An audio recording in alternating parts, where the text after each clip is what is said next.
Hello bachon, let's see this question.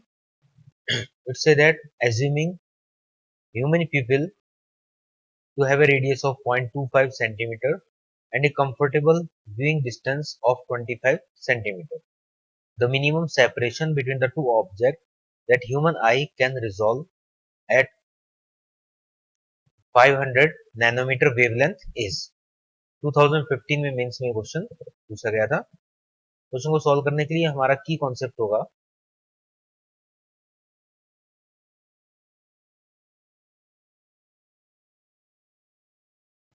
कि human eyes के लिए किसी भी दो ऑब्जेक्ट, सपोज एक S1 है और एक S2 है, ये ऑब्जेक्ट जस्ट रिजॉल्व हुए हैं अभी। तो जस्ट रिजॉल्व कंडीशन में यहाँ पर जो एंगल बनाएंगे वो एंगल है सपोज थीटा।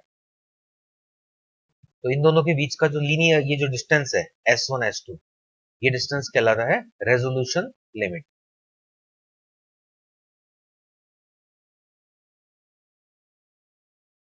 तो क्वेश्चन में एक्चुअली हमसे रेजोल्यूशन लिमिट के बारे में पूछ रहे हैं कि जब पैटर्न जस्ट रिजॉल्व हो रहा है उस समय ये जो पैटर्न है उनके उनके बीच का जो गैप है ये हमें कैलकुलेट करना है।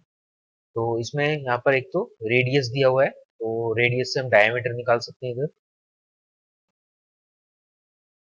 डायमीटर हो जाएगा यहाँ पर 2 इंटू रेडियस, 2 इंटू 0.25 और मीटर में कन्वर्ट कर देंगे तो ये हो गया कैपिटल डी।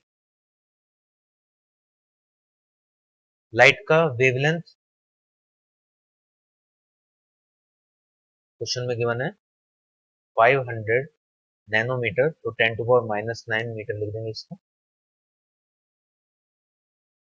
एंड यहाँ पर जो डिस्टेंस है कंफर्टेबल व्यूइंग डिस्टेंस वो है 25 सेंटीमीटर। तो ये डिस्टेंस यहाँ पर सोर्सेस से जो डिस्टेंस है वो है 25 सेंटीमीटर।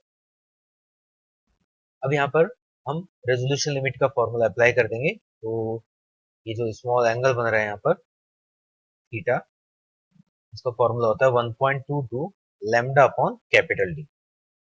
और स्मॉल एंगल के लिए यहाँ पर अगर हम इस ट्रायंगल में देखें, इस साइड सपोज ये इधर आईज है, तो ये एंगल और ये एंगल तो सेम ही होगा, तो यहाँ पर इसका रेटिना पर इमेज बन जाएगा। तो अगर हम एंगल देखें तो स्मॉल एंगल के लिए हम बोल सकते हैं कि angle equal to arc upon radius, मतलब S1 और S2 के बीच का ये जो लीनियर डिस्टेंस है इसको हम आर्क ले सकते हैं if theta is small. So if theta is small nearly 0 degree, then angle equal to arc upon radius. Radius हो जाएगा इन दोनों के बीच का डिस्टेंस जो कि 25 सेंटीमीटर दिया हुआ है। तो ये अप्रोच हम यहाँ पर लगा सकते हैं। तो थीटा को रिमूव करके मैं लिख सकता हूँ S1 S2 divide by 25 into 10 to the power -2, which will be equal to 1.22 lambda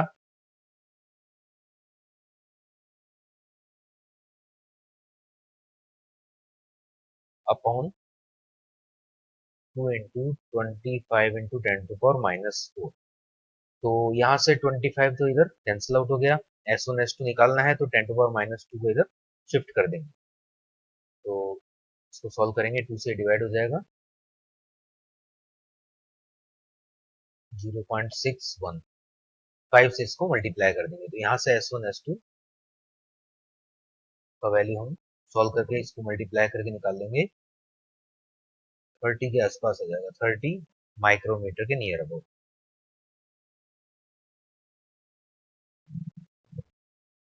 तो यहाँ पर ऑप्शन ए करेक्ट हो जाएगा। Hope you understand it well. Best of luck.